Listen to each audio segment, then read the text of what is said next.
Here we are for our final interview of the day at Comicpalooza with Tress MacNeille. Ma'am, how you doing? Very well, thank you. Now, if you Saving don't the know, best for last, right? Exactly. Now, if you don't know her name, you will know her voice. A little show called the Animaniacs. She portrays Dot. The Warner sister.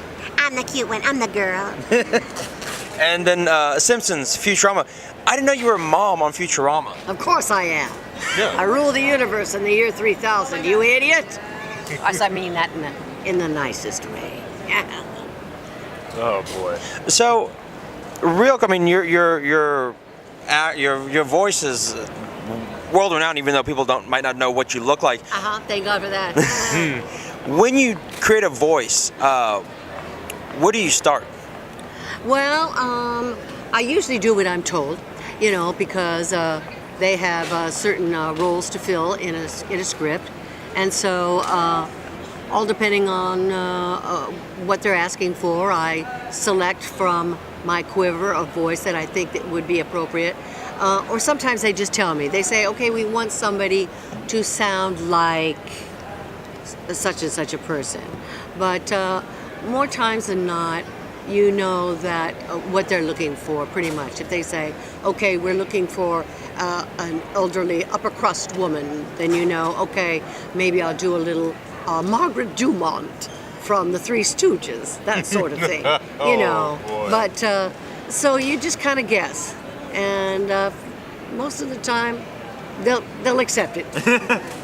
It's nice. So what's it like portraying such an iconic character in Wilma Flintstone? Oh, well, the pressure can be kind of intense because everyone feels that they know exactly what Wilma sounds like. And so they might be doing a different permutation of her, one that they've heard on a commercial, one that they heard on the original Flintstones, one that they, I don't know. I don't know where they get it, but anyway, I'm always a little nervous when I do Wilma because I want to do a really good job, of course. We've done it recently for a cartoon called Yabba Dabba Dinos, but I think it was going to play on the internet only. But it was a great cast, and we had a blast, and it's always fun to do Wilma. Were you working with James Arnold Taylor? Because I know he does Fred. Oh yes, he's my husband, Fred. Yeah, he's the best.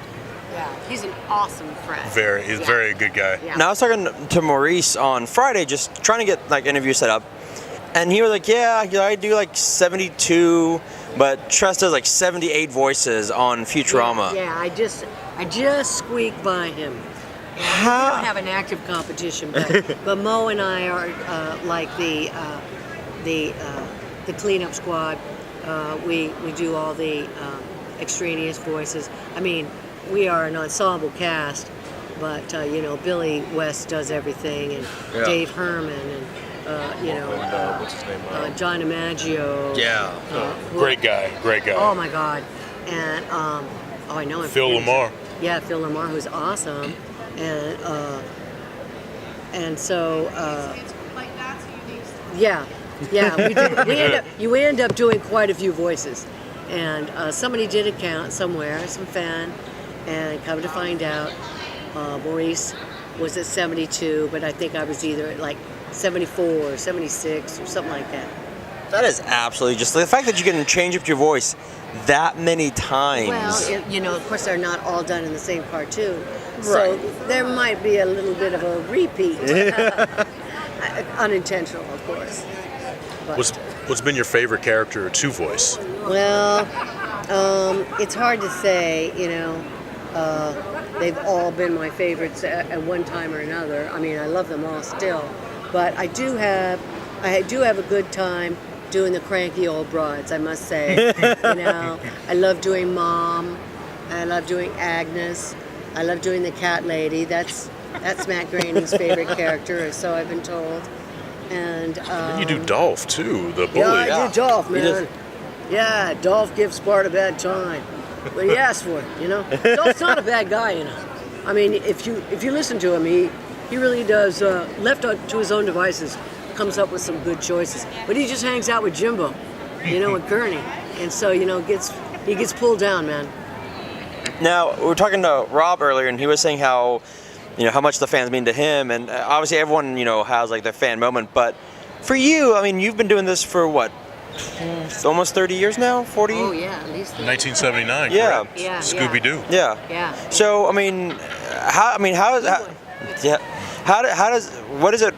how do you feel? I guess is a question. Like when someone says, "Hey, I watched Animaniacs with my mom," and like when I was little, and so that always has a hold in my heart. It has a hold. How does that make you feel when fans say, "Hey, we love this"? Of course, I love it, and I'm very proud to be a part of that legacy and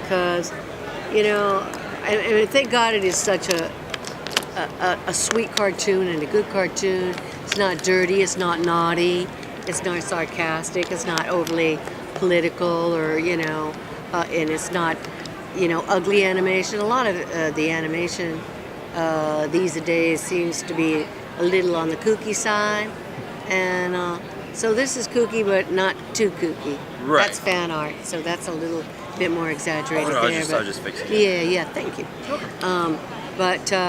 It makes me feel good. I remember when I was watching cartoons when I was just a little tiny kid, and of course back in those days there weren't very many cartoons. No, it was Warner Brothers cartoons and of course Mickey Mouse Club and things like that. But and they meant so much to me.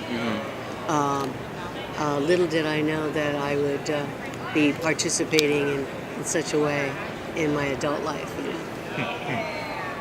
Now you got the 2020 revival of Animaniacs coming back. I mean, That's right. how does it feel to know that a show that has meant so much to so many people still does well in DVD sales is coming back for a new audience? Yeah. We of course we never were about the DVD sales or anything like that. Honestly and truly, I don't know if we were much into Enterprise in those days when the cartoon first came out, and I don't know if you went to the panel yesterday. Rob was talking about. We really haven't done any merchandising. Even when the show was first on the air, we weren't about toys. Mm-hmm. We did some musical projects, some CDs, but that doesn't count really. And really nicely done CDs. But the pressure is also on with this new Animaniacs because, you're entrusted with this thing that was so good, and so it better not stink. It's not going to. It's going to be really good. We live in the age of revivals, reboots, and everything. Sure, I know, and we don't want to be just like any other reboot. This is the new Animaniacs. This isn't the return of the Animaniacs. This is the new Animaniacs. The art will look the same. Yakko, Wacko, and Dot will look the same. And the character of the show is very much in spirit. But the world outside of the Animaniacs might look different. I'm excited to see it. I haven't seen it, so I don't know. But the character drawings are very different. So I'm excited to see that. Well, we're excited to see it because we're ginormous fans of it. Nice. So Tress, I know you got to get going. Thank you so much. To the airport. Yes. Well, If they let us fly. safe travels. Y'all should be good. Safe travels. Thank you so much for this interview. Thank you. And thank you for everything you've done. Thank And I you. look It's a forward to real hearing pleasure. you in more projects. Well, I hope we don't blow it. I doubt it. Real pleasure, you guys. Thank you so Thank you. much. Thank you.